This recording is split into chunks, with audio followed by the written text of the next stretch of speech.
Hi, and welcome to our practical exercise on sorting and approximating contours. So now let's move into our IPython notebook where we take a look at the exercise. So let's start with opening up the file, which is 11, sorting and approximating contours. So open this file here.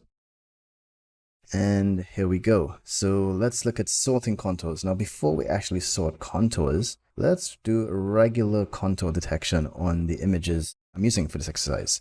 So let's load this image. So it's a bunch of shapes here. So it's square, triangle, smaller square, and circle. Now let's run our canny edges. You can see the output or the result of that output. You can draw the contours over our images exactly as we expected and wanted. And now we can just highlight the contours over our existing image. So pretty cool. We've done that before, but just another way of doing it. And I'm also printing out how many contours we've found right here. Okay, just using len on contours. Len stands for length. It's a Python function. So now let's sort our contours by area. And to do that, we've built a little function here called getContourAreas.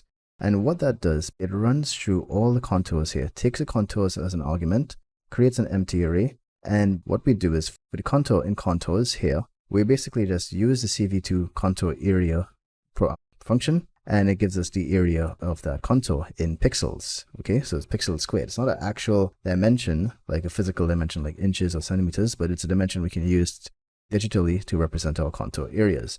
And then we store all the areas back into this array here.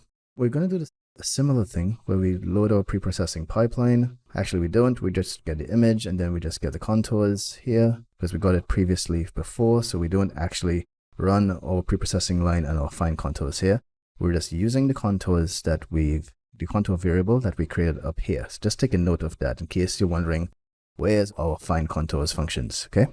It's just to shorten the code. So this is the key thing I want to show you here. This called sorted here, this function, takes contours as our argument here.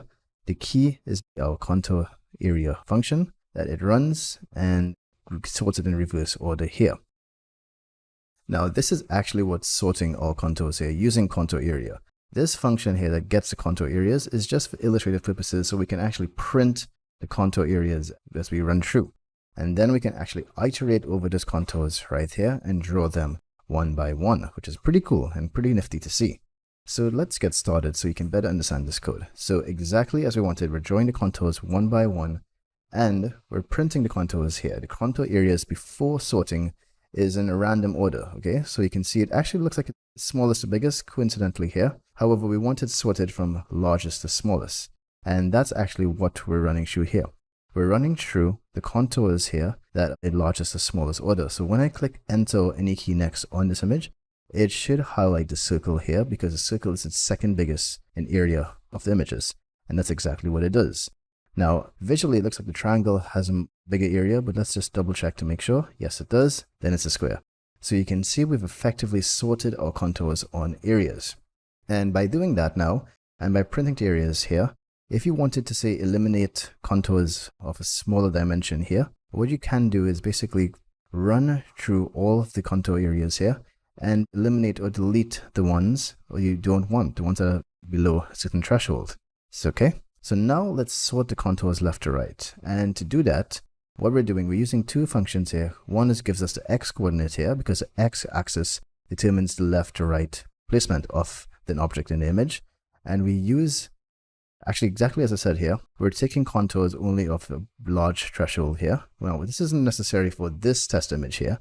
However, it's good for, I think I took this function from another function I made previously that had this noisier contours. It's always good to have this stuff anyway, just in case the image is a bit noisy. So contours of a certain area, we get the image moments here, and then we return this. Now, if you remember from our slide, these moments here, M10 and M00, gives us, indexed in this moments object, basically gives us the x coordinate of the centroid. That's exactly what's described here. And now we'll label contours here. What this does is just draws a circle around the center of contoured image of the object. Basically, I'm being a bit ridiculous with my terms. What this actually draws here is the center of the object that a contour identified. So let me just be clearer with what I'm saying.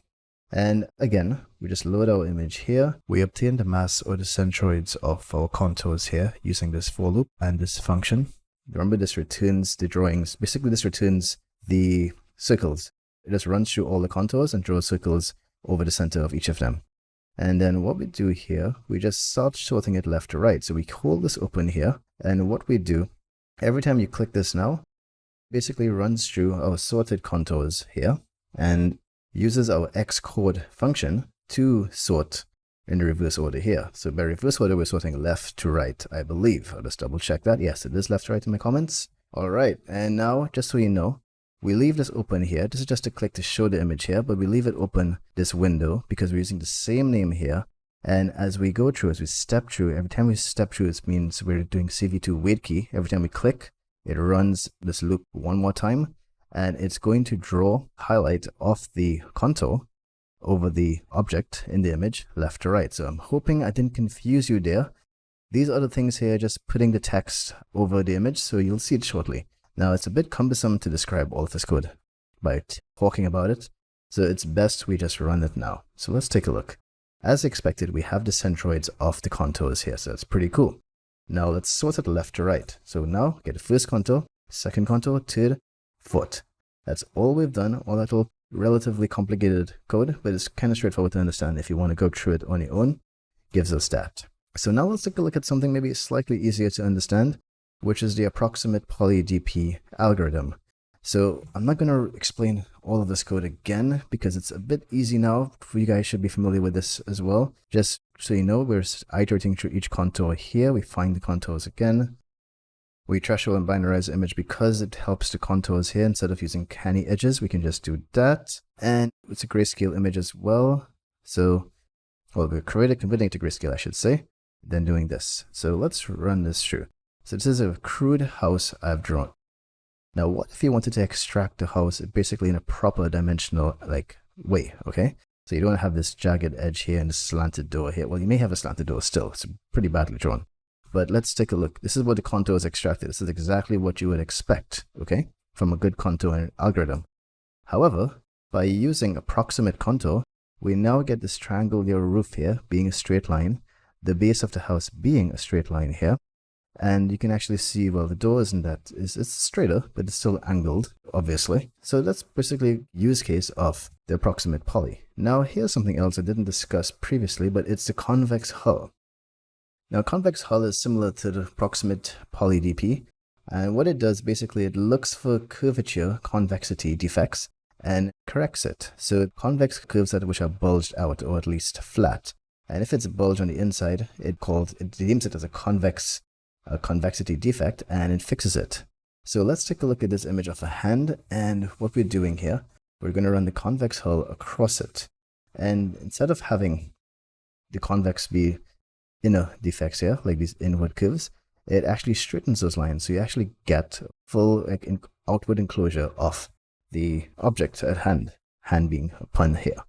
Anyway, so that's convex hull here. I hope you understand this code. You can go through it on your own time. I know it's a little bit complicated, but it's a very good lesson to use in Contour. Thank you. So now, just to summarize what we've learned in this video. We've learned how to sort contours in OpenCV. We're sorting left to right and by area. We've learned what image moments are. We can now find the centroid of a contour using OpenCV. And we've learned how to approximate contours using cv2.approximatePolyDP. And as well, we've learned how to use a convex hull, which I didn't mention here, but it should be noted we are using cv2 convex hull function. So now let's stay tuned for line, circle, and blob detection. Thank you.